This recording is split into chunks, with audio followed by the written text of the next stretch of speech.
What's going on, everyone? Jeremy here from The Quartering, and we've got another ridiculous fake woke outrage, this time involving Mr. Beast, the man that has transcended YouTube, a man that has done innumerable good deeds around the world, has raised millions for charity, planted, 20 million trees or something like that. Literally everything he does is good, which is why some of these weirdo lefties apparently hate him so much. They hate success. They hate that he is essentially a self-made man who employs many other people, who entertain people without any political bent whatsoever. Now, certainly one could expect all this ridiculous fake outrage to go away if he were to push leftist talking points, but he's done nearly the impossible and has kept his own political beliefs completely out of the big picture of things, and that's obviously the good business move. He doesn't publicly feud with people. He doesn't have a bunch of drinks and have meltdowns on Twitter. He just goes about his business, which is why he's so successful. But now this new reason why everybody is so mad at him is absolutely hilarious. I'm going to talk about that after a super quick word from this video sponsor, Meta PCs. Huge shout out to this video sponsor, Meta PCs. Look, you've been around, you know that I've been talking about Meta PCs for a very long time. In fact, it's the primary computer I use. But it's not just because they're a sponsor. It's for so many more reasons. They have fully customizable, configurable PCs and all the hardest to find parts in stock and ready to go. They also have ready to ship PCs ready for you today. Here's a couple reasons why I like Meta PCs. First and foremost, it's veteran ownership. Meta PCs is a veteran-owned business. One of Meta's owners has served both in Afghanistan and Iraq and received a Purple Heart for his service. Meta also employs military veterans in Meta's operations center and also provides systems to veterans going back to school to help them re-enter the workforce all across the United States. They offer financing. It has 100% US-based sales and support. And when you receive your PC, it's ready to go right out of the box. You don't have to get complicated and set things up. You just plug it all in and you're ready to rock. And on top of that, Meta PCs is offering you, my viewer, a huge discount when you use the link in the description or you use promo code TheQuartering. If you use my code at checkout, not only do you save money, but you support my content and a company that will not bow to cancel culture. So maybe you're not ready to pick up a new computer today, but when you are, remember to go to metapcs.com and use promo code TheQuartering to support me and to save money. And everybody wins. Obviously, you might not be in the market right this second, but I put together a little page of some sample kits. You can obviously build your own. And when you are in the market, promo code TheQuartering to save. Mr. Beast is selling chocolate now, no kidding, but his fans have to keep cleaning up messes. Fans volunteer at Walmart to impress the biggest YouTuber in the world, and of course, this is something terrible. Jimmy, Mr. Beast Donaldson, the biggest YouTuber in the world, recently asked fans to do him a favor. Patrol the shelves of their local big box retailer to make sure his Feastable chocolate bars weren't a huge mess. Some appear to have happily enlisted in the effort, while others lampooned the brand activation psyop and threatened a counterattack. He tweeted, "I need your help next time you see Feastables in Walmart and soon to be new retailers. If you could clean up the presentation and make it look better, that would make me very happy. I'm building a team to do this routinely, just need help in the short term." Look, he's not saying, hey, drop everything and go there. He's not saying, this has to be your job. This has to be everything you do forever. He's just saying, why wouldn't he do that? You know, Walmart shelves are easily one of the worst on the planet. And so what? Like, it makes no sense. Honestly, if I was selling delicious coffee brand coffee at Walmart, I'd do the exact same thing. He's not saying leave your home, quit your job, do this. He's just saying, hey, if you happen to be at Walmart and you see my display, and obviously people are getting social media clout for it too. For the uninitiated, Feastables are a chocolate bar brand Mr. Beast launched in early 2022 that claims to sustainably source its cacao, offer carbon neutral checkout via TerraCycle, and give cash donations to alleviate food insecurity in the United States. They don't taste bad, wrote someone on Reddit. So again, he's using his brand to sell a chocolate bar. He's doing literally everything he possibly could to appease the left. Carbon neutral checkout, ethically sourced chocolate, donations to fight hunger. And yet they still criticize him because he hasn't come out and said, Joe Biden 2024.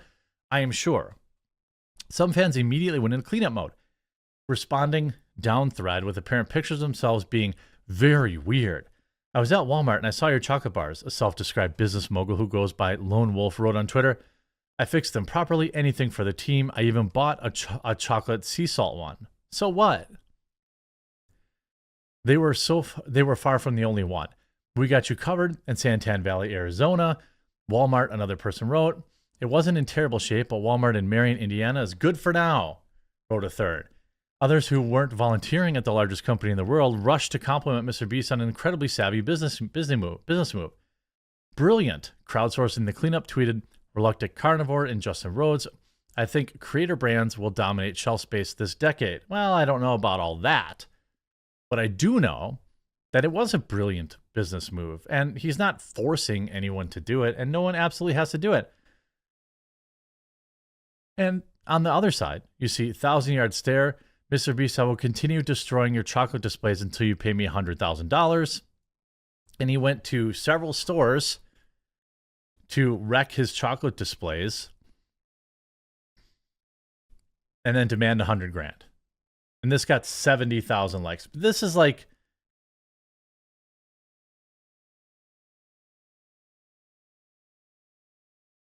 I mean, this is exactly what the right is. I just threw a whole box of your chocolates, and the thing that keeps the rotisserie chickens warm, they melted all over everything, and I heard the manager at Walmart isn't going to carry Feastables anymore. I'm hearing Mr. Beast uses slave labor to make his Feastable chocolate. Again, that's not correct. And then you see here, 4th Mr. Beast Feastables display destroyed today, 8 more Walmarts to go. I'm not exactly sure, like, one of these things is probably some level of a crime. I don't know. 50,000 likes. And by the way, you know who has to clean this up, right? A retail worker who makes too few dollars an hour. You see, being a D to retail workers to own Mr. Beast. Yeah. I'm too scared to actually do anything to these people. I want to protest, so I'm going to make it harder and lesser people's work harder. I hope retail workers who have to fix these displays dox the people who ruin them. Well, I hope they don't dox them, but like, this is such a ridiculous nothing burger for people to be upset about. I caught this man after he bumped into a Feastable display at Walmart. I mean, it's just a joke, right? People are joking. I don't get it. When you don't organize Mr. Beast's chocolate bars, I hunted 100 people. Mr. Beast is no stranger to controversy. Well, of course. People are losing their minds over just what is like a simple thing. By the way, it's a pretty nice display, to be honest with you. Like 1, 2, 3, 4. He's got at least 4 shelves. I don't know if that bottom shelf is his too. I don't even know. This must be in like the fancy candy aisle. I only buy candy in the checkout like a normal human. But I mean, this is, again, Mr. Beast sparks backlash for telling fans to, quote, sabotage competitors. That's not what he said. Like, it's so dumb. Like, I'm totally going to mess with this guy's stuff if I see it on their other shelves. Another reply, despite backlash from some, waves of fans. By the way, the amount of sad, perpetually angry, rage soy losers out there versus the number of fans that Mr. Beast has that will collect it, or that will fix it, or he vastly outnumbers them. But after asking help from his followers, some of course taking part, others causing others to hit out at the YouTube star, some arguing that he's taking advantage of his fans. No, he's not forcing them to do it. After he said, while you're at it, you may want to move some Hershey bars around and make sure Feastables has plenty of space. I wouldn't complain. I mean, do we care about Hershey's anymore? Like, I think Feastables, I think he said the company's going to have like $1 billion valuation at some point. I think I need Mr. Beast to sell my coffee. I think it's fascinating to watch late stage capitalism where people are honored to do free labor for rich people that don't care about them because they feel some kind of connection and loyalty. like a dog wanting a treat. Why is everything like so evil to these people? Like, why is, why does, it's like the internet has ruined everything. It's so weird and so soy to be this mad about Mr. Beast. I mean, and like, again, remember when like patient cured in Mr. Beast's video, blindness video, defends YouTuber from exploitation allegations. Remember when last time he cured 1,000 people's blindness or functional blindness? People actually got mad about that. They're like, he's just using them for clout. So you go and ask those 1,000 people who got a free surgery to fix their eyes if they care that Mr. Beast got some views on it. How do you think he paid for those surgeries, by the way? And he also brought significant awareness to the fact that these surgeries are readily available and difficult to afford for people, and they shouldn't be. Certainly, insurance companies should pay for it. Don't you want someone to go back to work? He started that and got that conversation going, and people were mad about it. People just want to be mad online these days, and I can't blame them when all the algorithms out there literally just push outrage stuff constantly. But I don't think that Mr. Beast is the enemy here. I don't think a few of his fans taking selfies by his chocolate bars are the worst thing to ever happen on the internet. So good luck, Mr. Beast. Maybe you can ask your fans to check out coffeebrandcoffee.com too, or Meta PCs. Both very important partners of the channel, well, one of which I own. Hope you enjoyed this video. We'll talk to you again real soon.